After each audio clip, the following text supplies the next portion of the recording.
My name is David Ciccariella, and I'm taking you inside the Boston Super Megafest convention.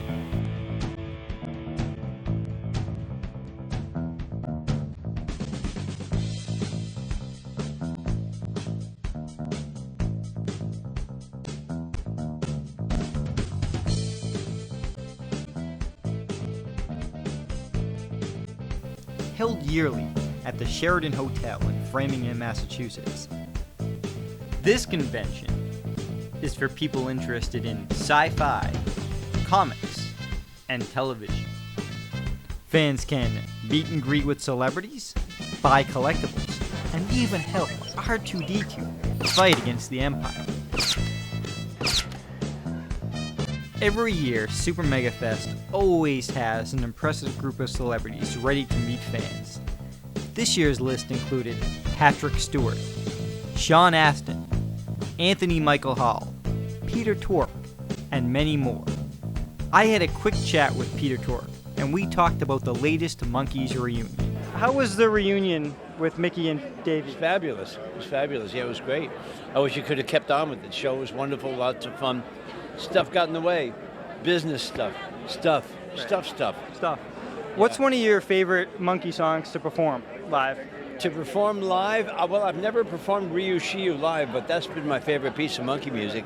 I guess the favorite piece of music that I get to perform is Pleasant Valley Sunday. Great, that's Carole King song. Can't go wrong. Absolutely. When I entered Super Megafest, I saw Batman. I looked to my left, there was Batman. I looked to my right, there was Batman. I looked behind me, there was Batman. Batman? Quickly I realized that these Caped Crusaders were just mortal men cosplaying as their favorite superhero character. There were so many cosplayers at this convention. Characters included Deadpool, Blaster, Captain America, Hulk, Lobo, Nightwing, Mr. Freeze, The Predator, Catwoman, Two-Face, Zatanna, Rogue, Cobra Commander, Mr. T, Rosie the Riveter, White Queen, Solomon Grundy, and many more. Can you tell us about some outfits you wore at this convention? Yeah, I think Saturday morning I was Rogue from X-Men, the Jim Lee version, my favorite version. And then on that evening I was Blaster from Transformers Generation 1. Now I'm Emma Frost. And later on I might be Speed Racer, I might be, I don't know, I'll think of something. I got a whole carload of costumes. Now what fascinates you about dressing up at conventions? Well, it's not just being part of the fan community, it's mostly bringing people's characters to life. They get excited, their inner child comes forth, the little kids, they get excited, and that's the most rewarding part of cosplaying. Do you pick characters that reflect who you are? Usually. I think you have to, because it's kind of hard to pretend to be someone you're not. With Rogue, I can be a Southern Belle if I want to. With Transformers, I can be an obnoxious boombox. With Emma, I can just be as frosty as I want. They're all aspects of myself when you think about it. Now, what made you decide to dress as Hellboy? Well, I love the character, but a lot of it is, frankly, the hair. I have the natural hairdo for it, so. Cool. Did you make this yourself? Yep. Well, the glove I got online, but the horns I have tail and. You have a tail? Let's show the tail. It's kind of. I know. Let's see. See that tail? See that tail? Yeah. You never really ask another man to show his tail, but if he has one, I want to see it. So yeah. So So is it? You have to wear that all day? Pretty much, yeah. So you kind of only have one arm to walk around with. Mostly, yeah. I mean, every once in a while I'll take it off if I need to juggle something. Right. Really need to juggle something. But yep. Is this your first year as Hellboy? No, I was here last year as well as Hellboy. How do you like the Super Megafest convention? It's great. How does people react to you dressed up as Hellboy? You get a good positive reaction? Oh, for the most part, yeah. I mean, every once in a while there's been a couple of kids who are scared or whatnot, but I mean, while we were waiting for a photo, at one point, the people behind us have a little kid, and I mean really little, and said, "Can you take a picture with him?"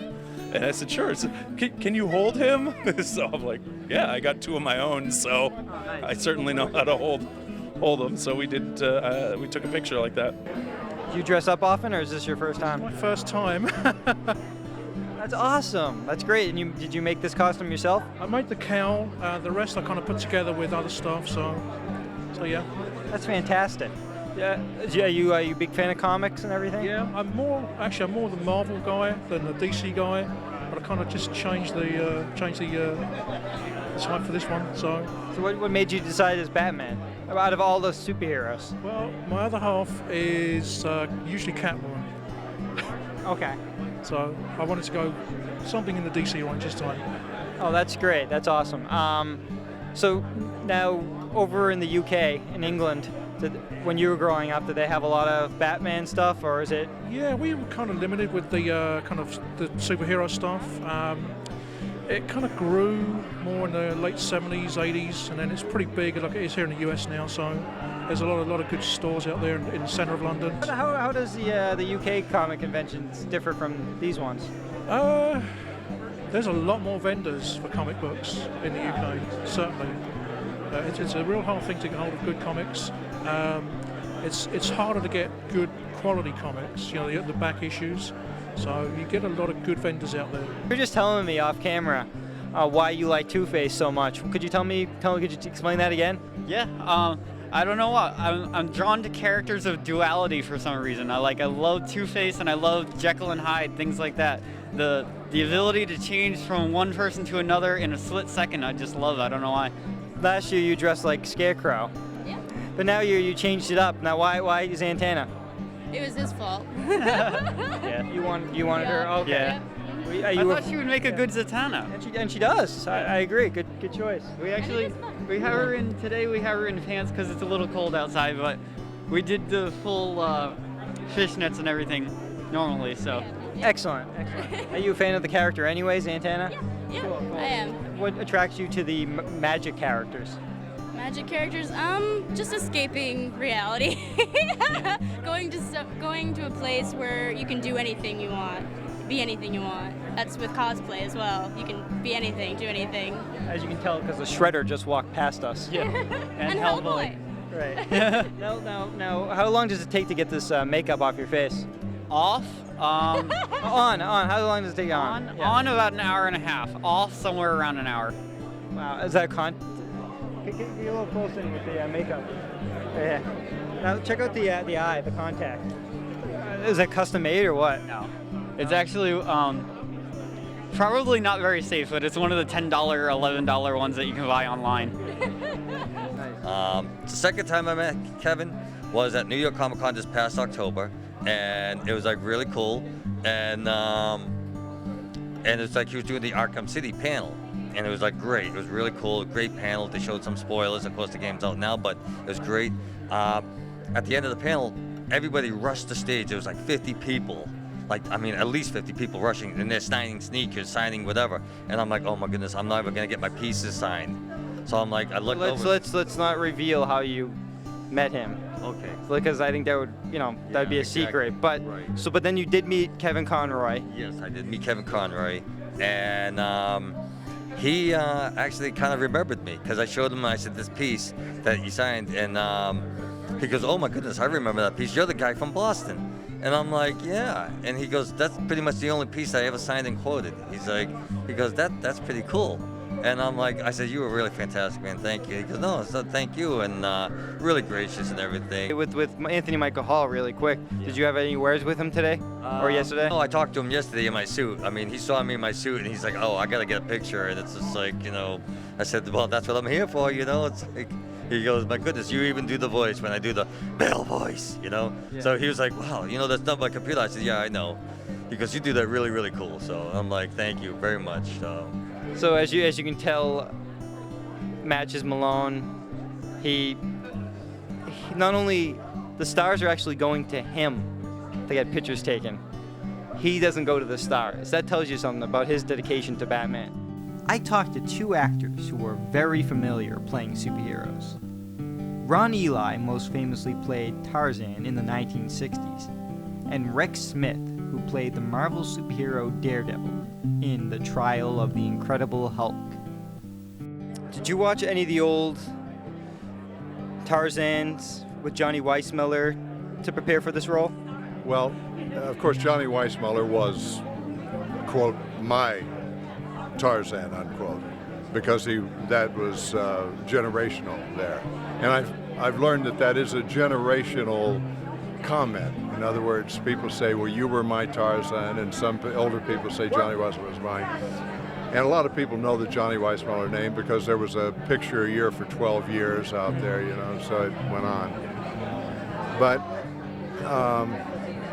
in terms of the character, we did the character so differently. And as a matter of fact, we talked about that. We were friends.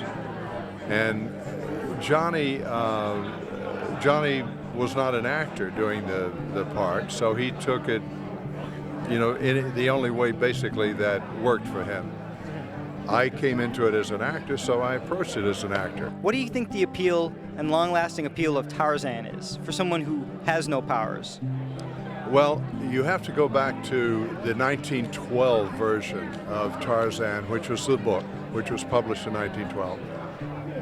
And when you think about it in those terms, you realize that there was a limited ability to travel and to communicate in those days. It took weeks to traverse the ocean to get to it. It was a forbidding, dark place, the Dark Continent it was called. And there was no way to communicate with the outside world. We didn't have cell phones, Right, we had none of that. And the one mistake that we may have made with the series, I feel, is that we didn't do it in period. We didn't do it in terms of 1912, because that was the glue, that was the cement of the character. But back to what you say on the appeal is a man out of his own primary element, surviving and thriving in a different environment. And the surround is primitive and dangerous and wild, and I think every man says to himself, could I survive there? Could I do that? And so that probably, I know that is part of the appeal. It may not be the total appeal, but it's definitely a part of it. Because you played iconic superhero, Yep. Matt Murdock, Daredevil. I certainly did. How was that? I didn't play it. I inhabited. That's a role that is more than just playing a role. I had yesterday, wonderful boy, I think he was about 14 or something, blind from birth, and he was with his father, and his father said, how did you create that? Because I live in that world with my son. And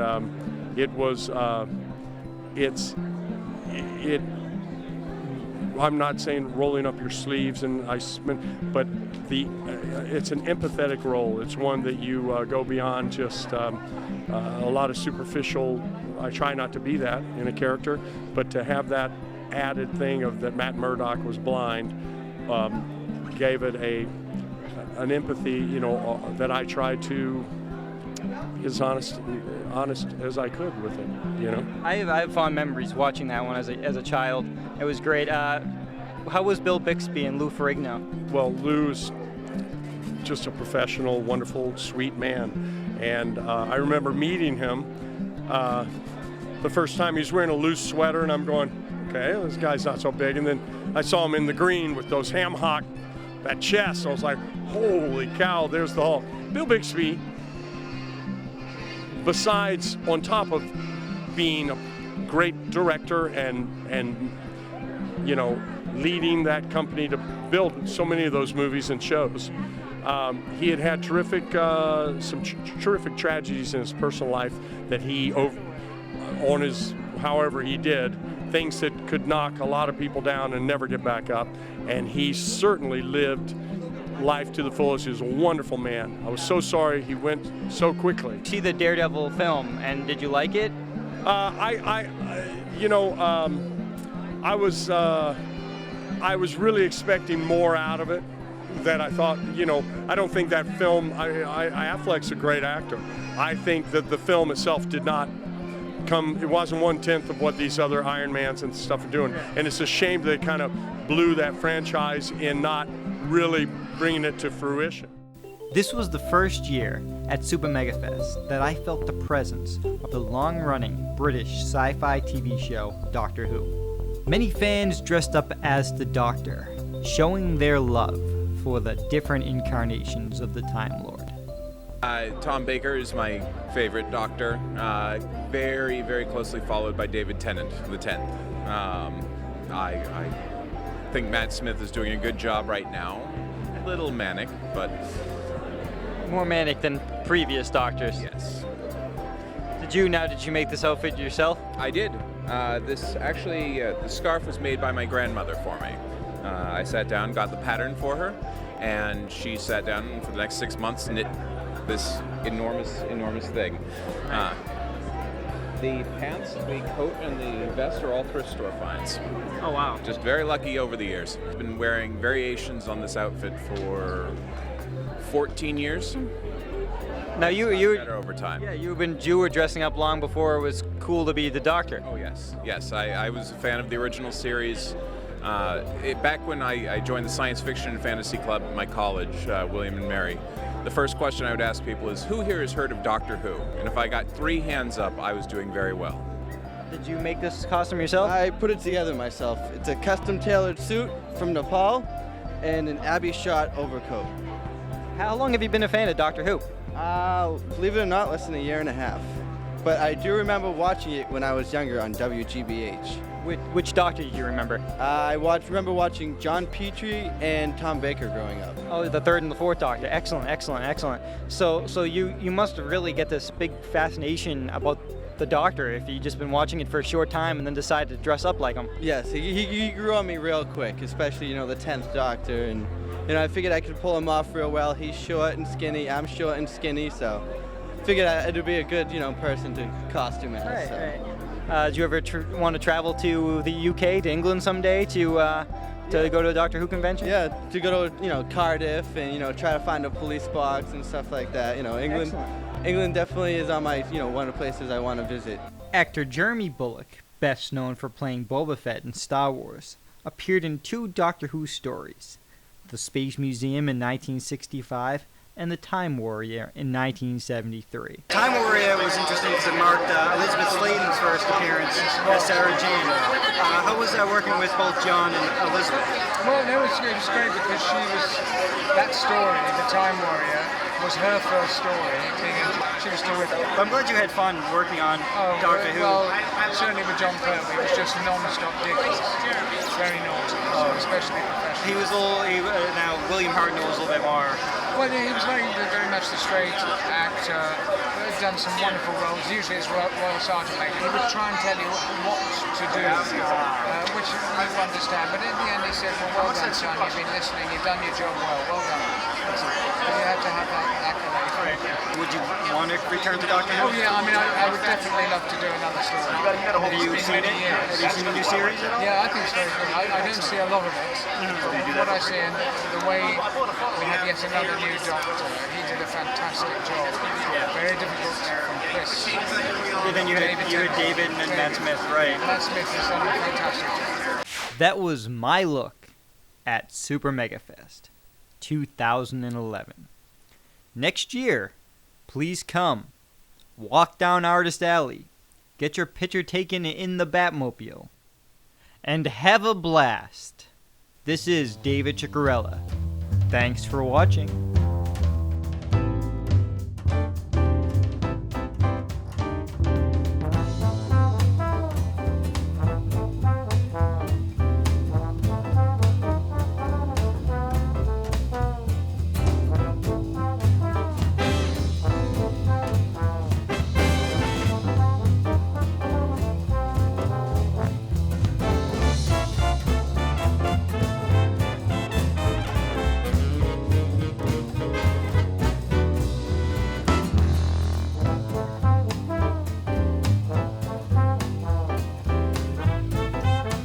Chocolate for Productions.